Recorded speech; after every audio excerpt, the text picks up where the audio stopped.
Fox News alert now, and new details on the massacre of 23 people at that museum in Tunisia. ISIS claiming responsibility, and we have new video today, and we warn you this is graphic.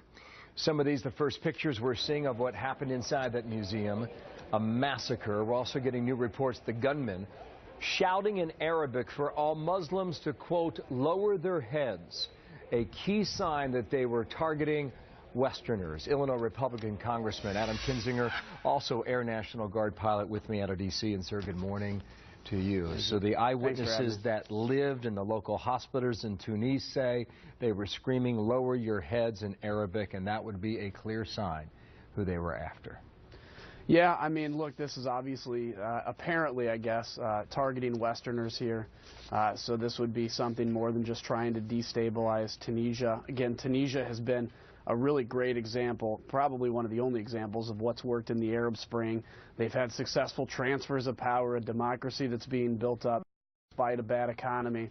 And this is now the new frontier of ISIS. I mean, a month ago we were shocked to find out that ISIS was developing and establishing itself in Libya. Today now we find out Tunisia, you know, what's next? Morocco, you know, where else? And so this is essential to say today that we stop the movement of ISIS in Tunisia. We work with the Tunisian government, that's our friends, and push back this growing movement of ISIS, and we destroy them where they exist. Otherwise, well, I mean, listen, where does it stop? Apparently, these men were trained at a jihadist camp in Libya to the east. You have 3,000 Tunisians who have joined the fight in Iraq and Syria in that ongoing war.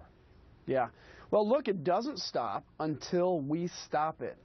You know, look, we'd love to think that this would just burn itself out and, you know, somehow people would get tired and say, well, you know, that was enjoyable for a time, but it's time to go home. It's not going to happen. These folks are true believer in the idea of a new Islamic caliphate, and it's frankly going to take blunt force to stop them. And unfortunately, whether we like to admit it or not, the United States is the only country with the capability to unite our allies to do that and to do it ourselves. So we can sit back and pretend like this is going to burn itself out and go away, but it's not. All right, and it's essential that we stand up. What will it take then to make that happen? Well, I think it's going to be a number of things. Intelligence community working hard, which I'm sure they actually are. It's going to take intense military strikes, I think, with even the Egyptian government to root out terrorism in Sinai, in Libya, to work with the fledgling Libyan government, the Tunisian government. And that's just, you know, the outer extremes of where this is growing. We still have Iraq to deal with, pushing out Iranian influence, but working with the Iraqi government to defeat ISIS, working with the Kurds to defeat ISIS, arming the Kurds, giving them what they need, and embedding American forces in with these frontline units, you know, special operators, etc., to call direct air support on these folks where they exist. That's not even to mention what's going on in Syria.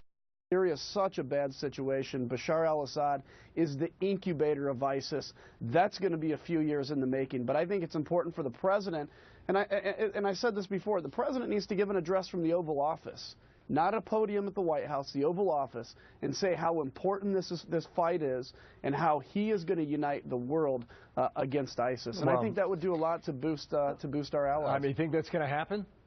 No, I mean, I really don't.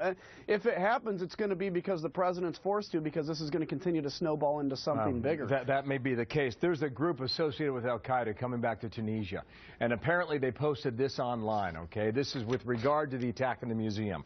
Took this from the New York Times today. Celebrating the sharp collapse of the Tunisian markets after a simple operation involving only 2 individuals. This is their statement now.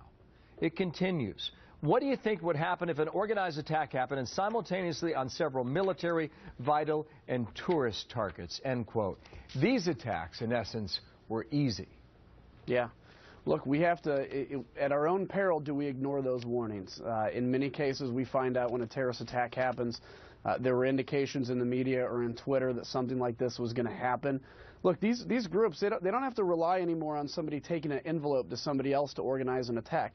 You have email, you have Twitter, you have Facebook, all these new media things, and so we have got to fight with 21st century tools, 21st century tactics that these folks are employing. So Again, Tunisia is a very strong country. It's got its challenges. I believe the Tunisian people will rise up against ISIS. That's why they're recruiting out of Tunisia instead of into Tunisia. I hope I'm right, too. Listen, they were an example of democracy in that region, and they've gone a long way to try and make that happen. Sir, thank you for your time today. Adam Kinzinger, Republican from Illinois in Washington, D.C., with us today.